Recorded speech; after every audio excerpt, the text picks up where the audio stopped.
After 17 years of leading students as the Vice Chancellor for Student Affairs, you can now find Dr. Don Mills only in the classroom.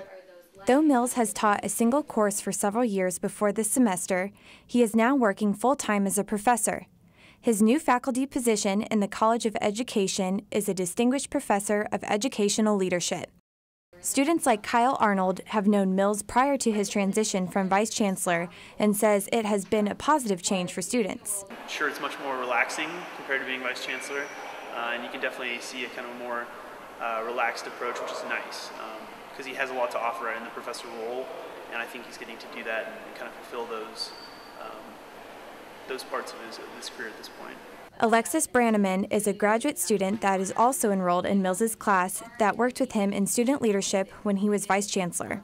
I think the most valuable thing that you can really gain from someone who's had as much experience in student affairs as Dr. Mills has is really getting an idea of how all the departments interact together and really how those are going to affect each other in being an effective student affairs professional.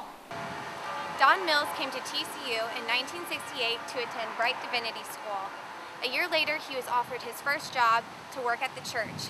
42 years later, Mills is still working on TCU's campus.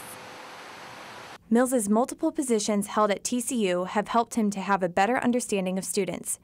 Mills said that the reasons he has stayed at TCU for so long is because of two reasons. Maybe the most basic reason is TCU kept giving me opportunities to take on more responsibility. But for me, TCU was a match for what I thought was important. I think education with values is important. The next project Mills is working on is a doctorate program for higher education that is projected to become available to students within the next couple years.